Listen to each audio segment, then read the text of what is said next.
This is Sarah from Sarah.com with a World Changes teaching call with the lovely and amazing Michelle Worthington. Hello. Hello. And I can sense the fairy wings, although they are currently packed, ready to go to Europe. They are, but my fairy wings are always with me. You just can't always see them. Yes, your energy is so beautiful. Thank you for being on this call. So let's introduce you. So it's a lot. You're a very special human. So you're an international award-winning author, scriptwriter, and actress. You're a full-time writer. You've got 3 sons. You've just won incredible awards and definitely like the quiet achiever, right? Quiet achiever. Yeah. And this year you won Best Unproduced Screenplay Award at the New York International Film Festival. Wowzers. And then I remember your post is like you came home and had to do the washing. Yes. Yeah. Keeping it real. Keeping it real. You love to encourage a strong love of reading and writing in children. You love working with charities.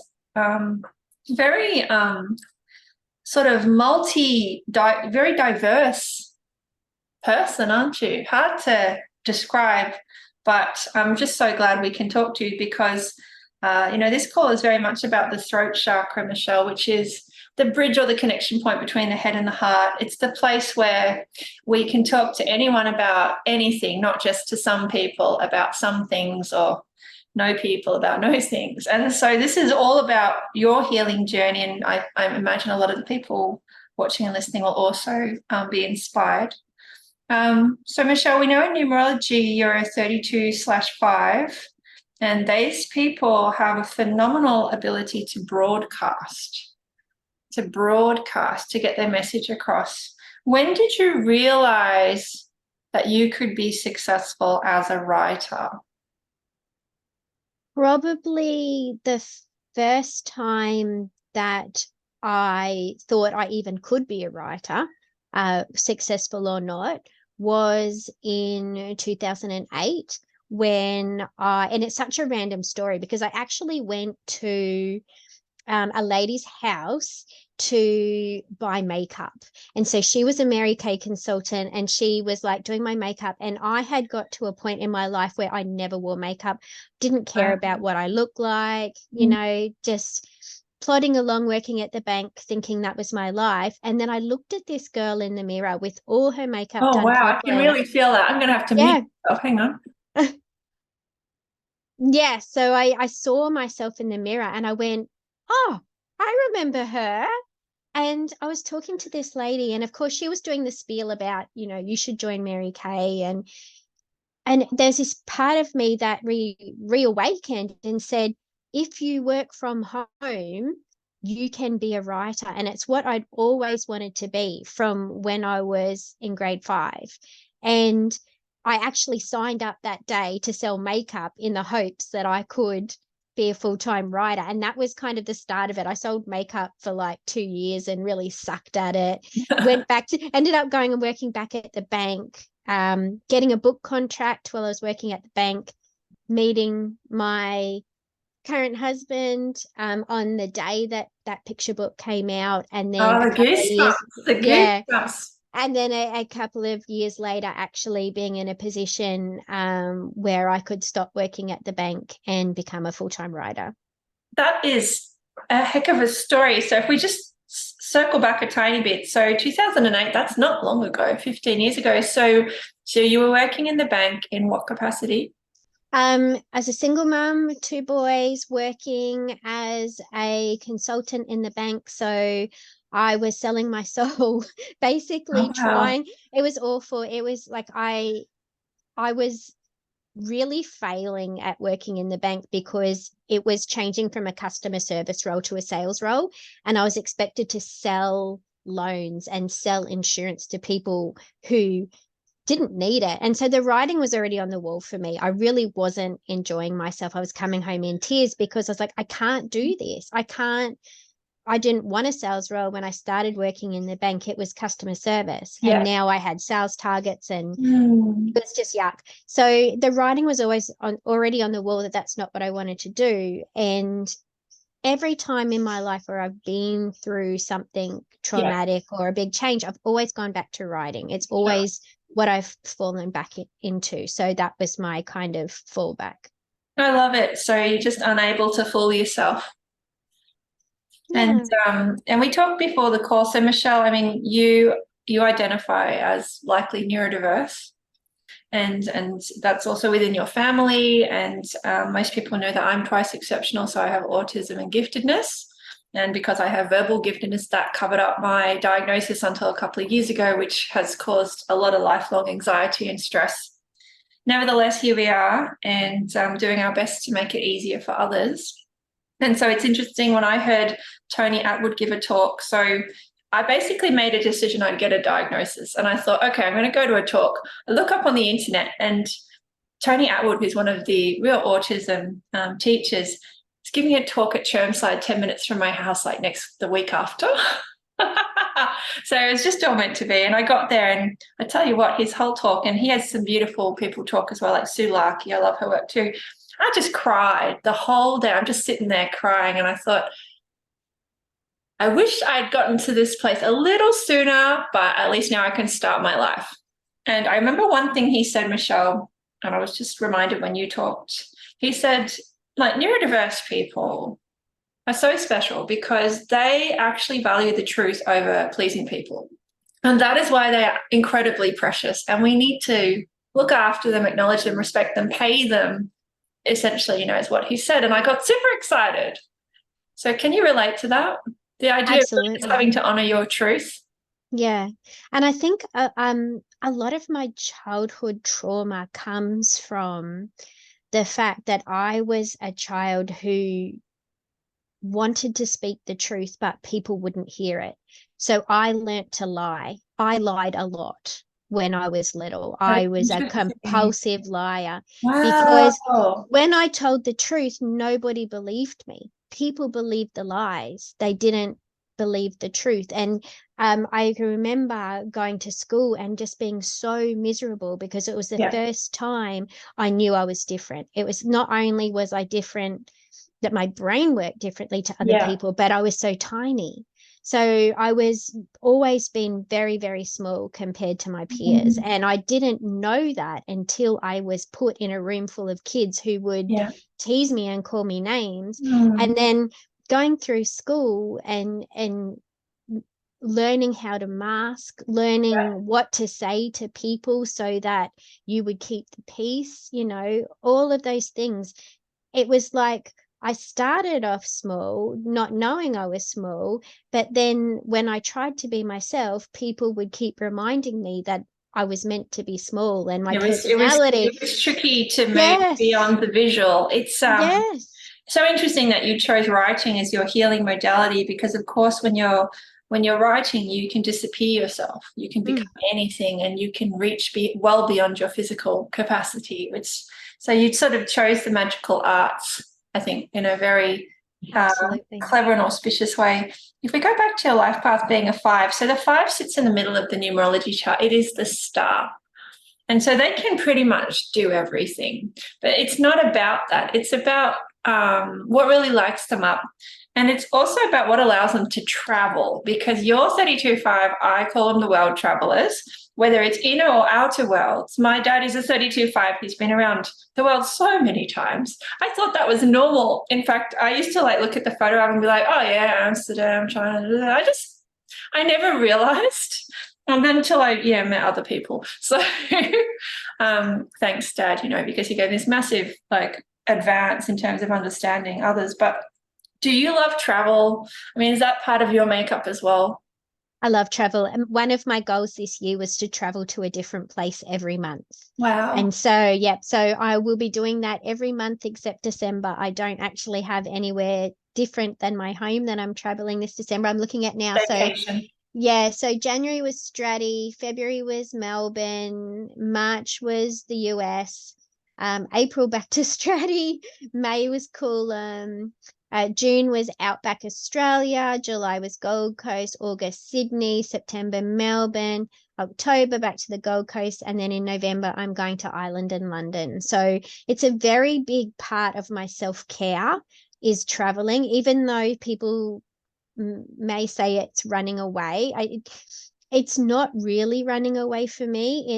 It's a brain break, it's a body break. Yeah. I need to be exposed to different things, different people, and it gives me a place to breathe, in Yeah. that I'm not constantly having to be the version of myself that all of the people already in my life expect. I can just go back to just having that blank slate and being me. Yeah, the forever young quality is so Mm. potent. And it's interesting because, of course, many of the people you would be meeting would be fives or people with five energy, mercurial entrepreneurial spirit. So you're basically hanging with your tribe. I know for me, I get a lot of my very best ideas on planes. Yes, And absolutely. yeah, I've always just enjoyed traveling. I've been traveling since I was 1 year old, actually. So if we just go back to you, so I did have some questions. So did you sort of make a bit of a shift recently from books into film? Like, was that deliberate or it's just kind of organically? No, it was something that I did because my vision has always been to engage kids with story. Yeah, And the more I was doing my school visits and doing the books, the more I realized is that's not the medium that kids absorb story that anymore. is so true. Yeah, So if I want to still be a children's storyteller, then I need to meet them where they're at and not yeah, expect them to, go backwards and meet what's always been done. So yeah, in yeah. 2000, yeah, I taught myself how to do screenwriting, went to Google University, started looking at things like YouTube Did you and say in 2000? yes. So that's actually before your turning point in 2008 where you took, wow. So you were really getting Yes, early, weren't you? I was I could see it really early on that was going to happen, and then in 2020 wasn't actually until I actually did something about it. So I had my first son in 2000, Yeah, and he was neurodiverse, and even though he loved books, there was that just this visual attraction that he had. yeah, And I think there's a lot of kids on the spectrum who, and the obsession with watching the same thing over and over yeah, again. So sure. yeah, even though I was Superheroes, wanting it's to a be, really common theme with neurodiverse yeah, children. And actually, I remember Tony said pretty much potentially most of a lot of Hollywood is neurodiverse. And yeah, it makes total sense because they've turned their masking into a profession. yes, absolutely, And I mean, absolutely, it's I suppose at some level fairly liberating for them to be able to yeah, roll to roll and not get perhaps judged as much yeah, lifestyle because they're sort of all congregated. yeah, they do. A lot of them are also dyslexic. Oh, that's interesting. Yeah, yeah, Wow. yeah, or to have dysgraphia, like my youngest son. What's But dysgraphia? dysgraphia is not being able to form letters or numbers, so not Oh, actually being able to wow. write. Yeah, so Yeah. it can be really frustrating. So, but I think with me is that I do a lot of things in my head before I do them in real life. So even though I was thinking all these things, it took me 10 years before I got my first book published. It took me 20 Yeah. years before I did anything in the screenwriting or YouTube space. So yeah, it's a funny thing that I need to kind of process it before it happens in the real world. It's possible that you've got that gift of patience that is so important for truly being an artist. And so many people want to create in the world, but the patience thing, it's kind of seen as a bit daggy, isn't it? It is, And and I get really frustrated working with persistence is people. also Oh, considered a bit like mm, boring. And so mm, patience and persistence, I mean, that's really how you stay it is. It's in it's that top how tier. Yeah, if you want to be sustainable in the creative arts, you need to be patient. It is not a sprint, it is a marathon. And you learn all the time. Like my goal is that I want to keep learning, I want to keep getting better, and I want to work with great people.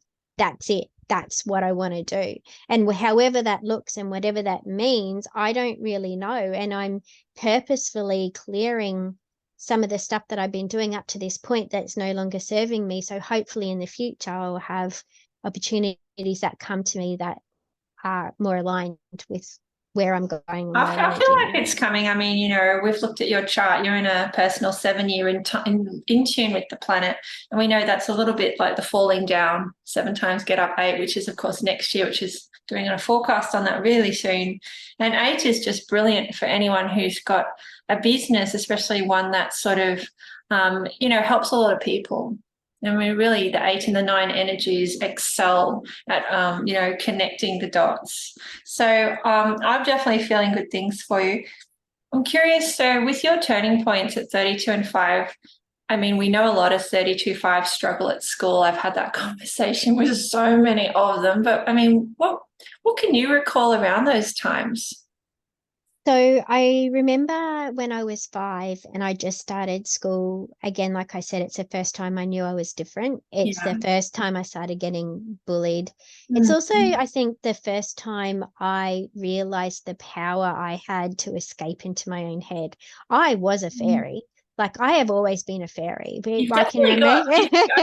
I think it's in your DNA. I Yeah, mean, I think you I do literally have come fairy across and DNA. I literally just see the forests behind you. Yeah, I like that is my happy place. And my earliest memory of joy is when I had dressed up as Thumbelina at school. Oh, I love And the story. and and every time I think back to what brings me joy, I am that little girl dressed up as Yeah. Thumbelina with like the wire coat hangers for wings with like stockings, and it was the first outfit that my mum made for me, and it was just a beautiful experience. There was nothing about that experience that had something negative in it. It was the Yeah. first pure happy joy moment that I had, and I Is that around felt 5, did you say?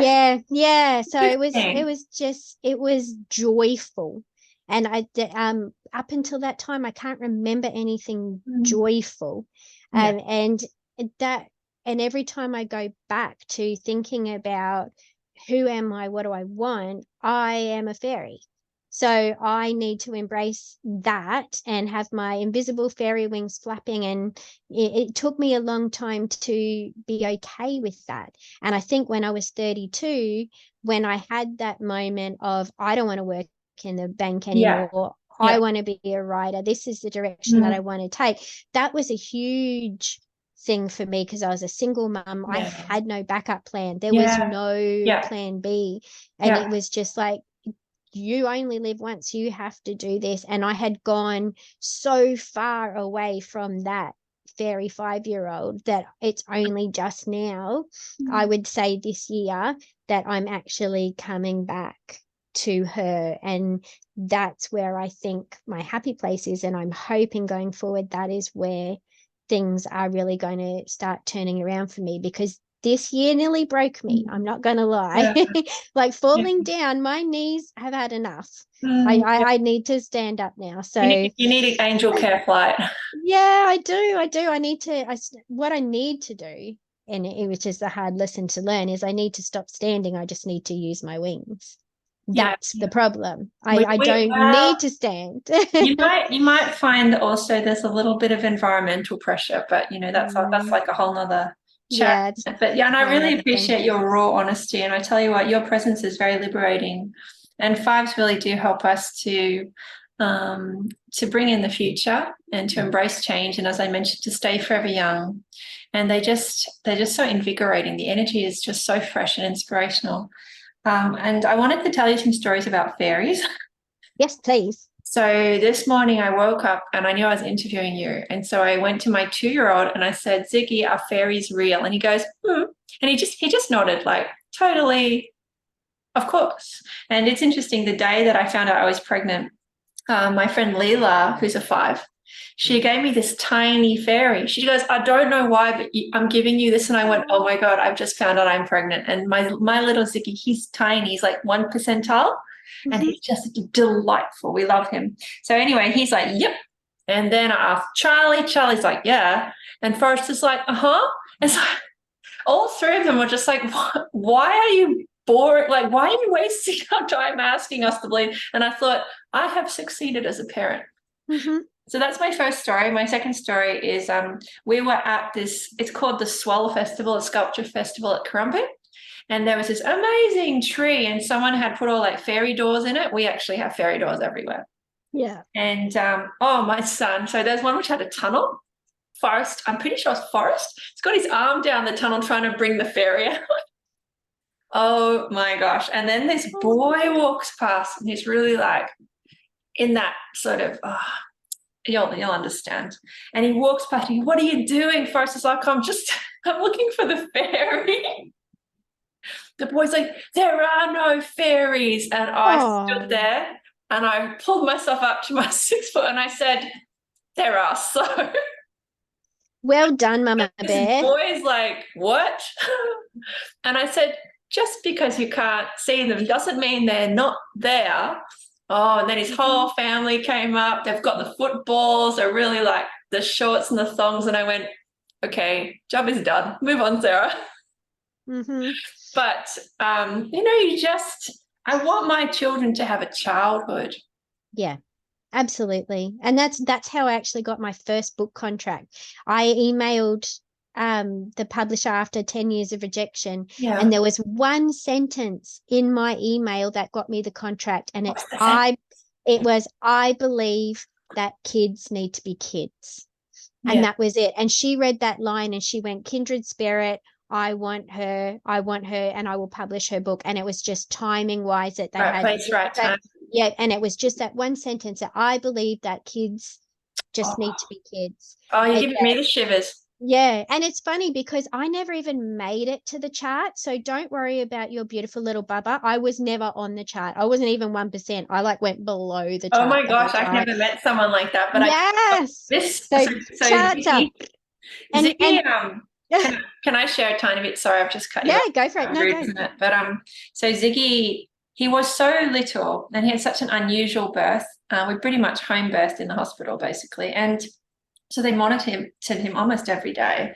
And I just couldn't fatten him up. I mean, he eats whole lamb shanks. We don't know where he puts it. He puts it in his little fairy wings.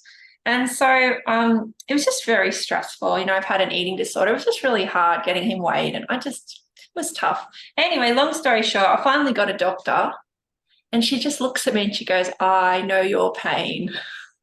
So it turns out she has a daughter who's exactly the same, just little. And she said, is your husband little? I said, well, his family are quite short. A lot of them are 4 foot, like Irish leprechauns. And she's like, eh?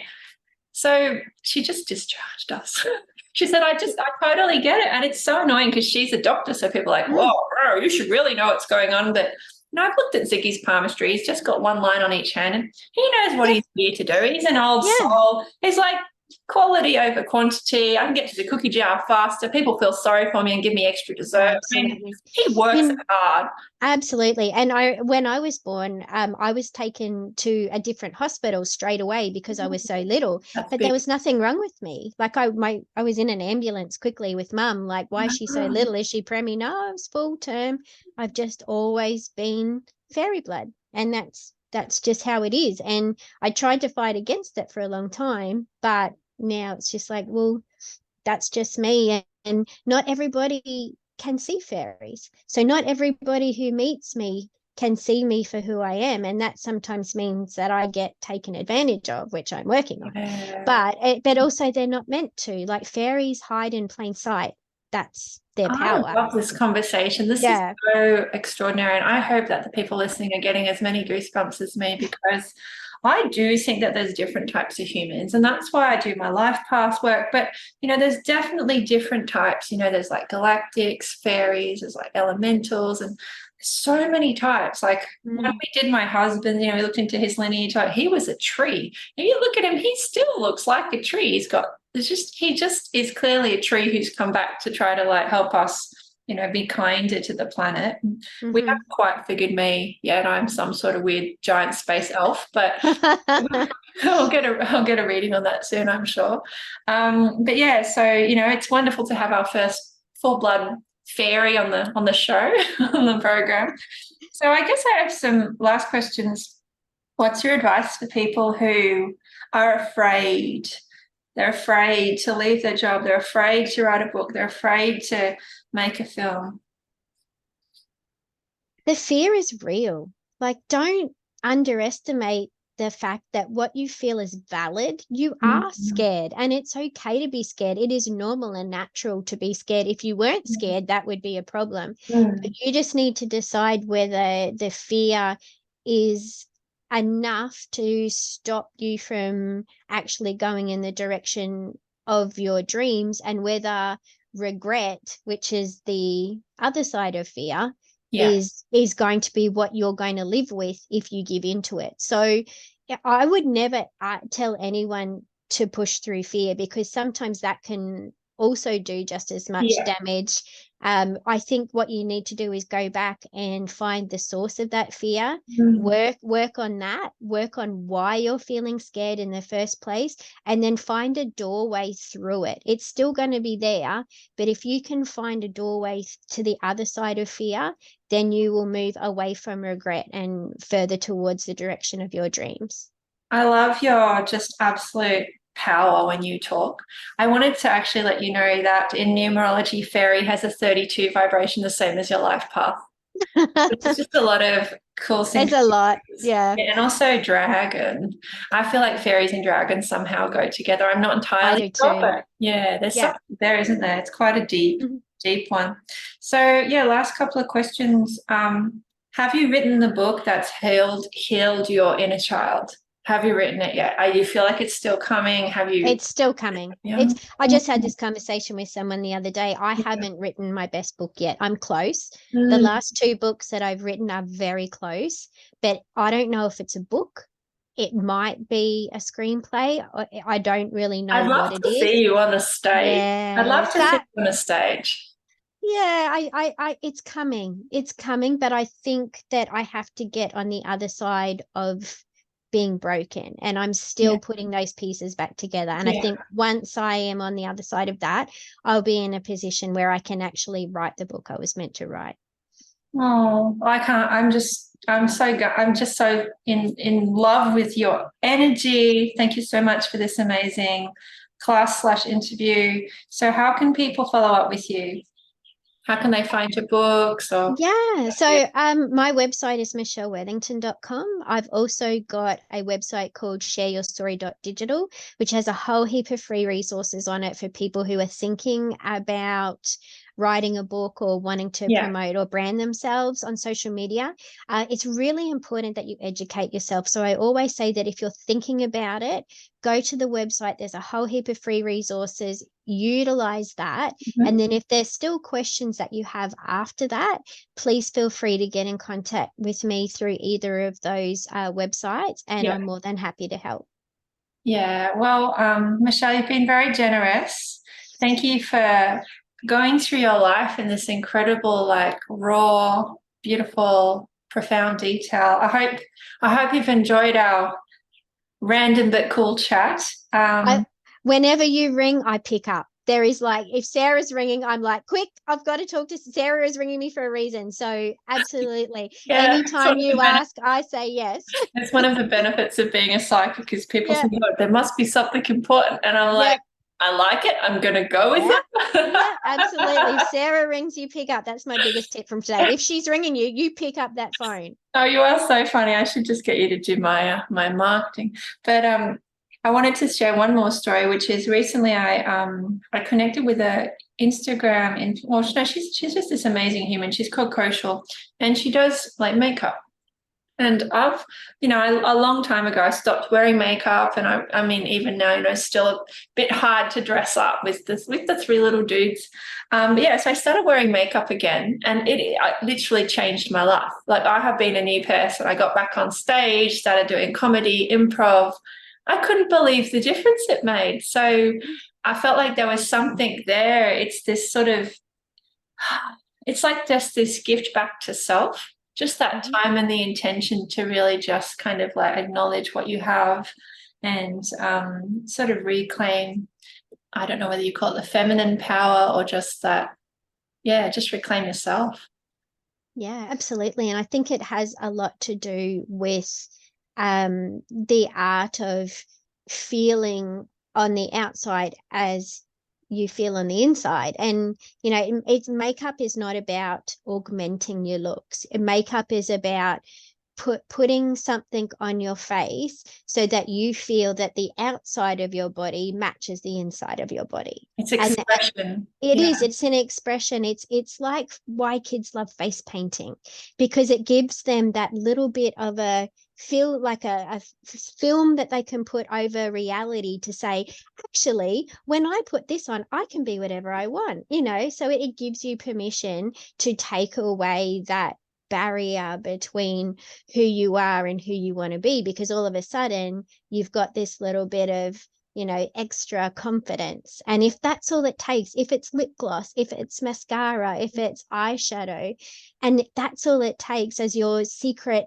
fairy powder, your magic dust, like use it to your advantage, and don't be scared of what anyone else will think, because that there is anything that you put power into becomes magic. That's so incredibly true. My whole life, I always wore like little diamantes and glitter.